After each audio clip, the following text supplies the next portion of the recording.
Temperature of Love, Ep 16 Part 2 Inches. As Jung-sun and Hyun-soo sit enjoying the view, Hyun-soo excuses herself to the ladies' room. Jung-sun tells her again not to get lost, but she protests that she won't because she's been here before. She decides to do a bit of solo exploring, and when she doesn't come right back, Jung-sun grows worried and tries to call her. But of course she left her purse with him, with her phone inside it. Jung-sun goes looking for her, so when she comes back to the spot where she left him, she finds him gone. They both set out to search, growing more and more concerned when they can't find each other. Hyun-soo narrates that she could only think of one thing in that moment: I must see Jung-sun. Things said to her race through her mind as she runs all over looking for him, about how she pushes away the man who loves her and how she should give up on him if that's all her feelings amount to. Being unable to find him reminds her of losing him the first time around and how she'd discovered that she loved him only after gone, and wondered where she'd ever meet him again. Eventually she makes her way back to the place she last saw him and stands there, frozen. From behind her, she hears his voice saying, "You said you wouldn't get lost." Hyun-soo whirls around, and when she sees Jung-sun, she throws herself into his arms and starts to cry. She wails, "I was wrong. I messed everything up. I acted so cool and conceited that I ignored all the signs you sent me."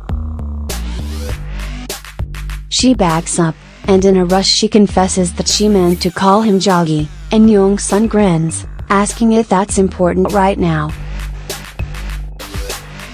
Laughing through her tears, Hyun-soo says that she has to set things right.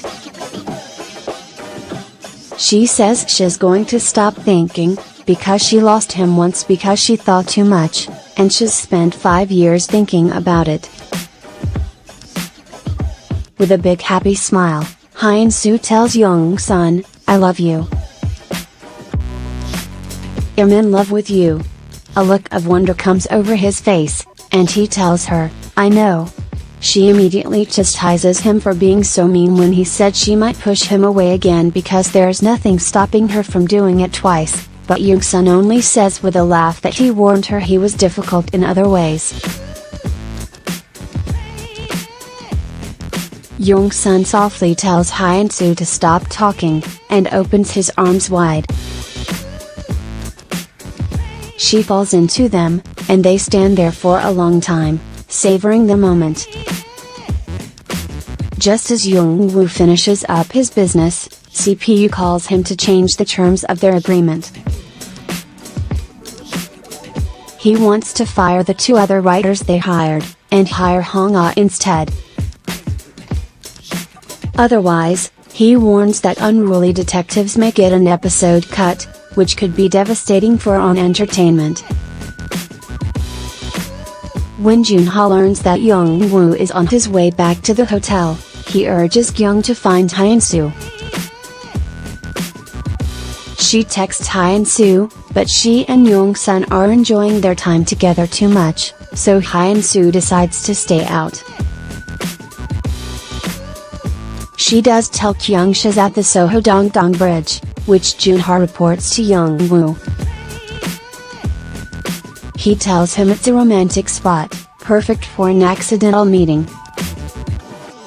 He asks Kyung why Hyun-soo would go there alone, but she says she's not alone, she's with a guy.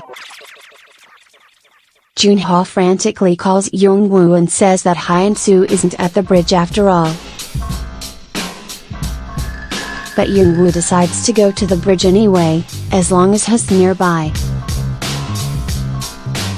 Hyun-soo and Jung-sun sit by the water, and Jung-sun cutely scoots a little closer to Hyun-soo so that he can slide an arm around her.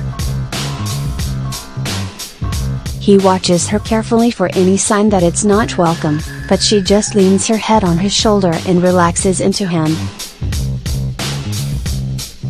Hyun-soo murmurs that she wishes time would stop, and Jung-sun responds by taking her hand in his. They sit there smiling, just happy to be together. Across the water stands Young-woo, who spotted them from the bridge. He remembers Hyun-soo saying that there's a man she loves, stunned by the realization that that man is Jung-sun, the friend who had promised to help him plan the perfect proposal dinner.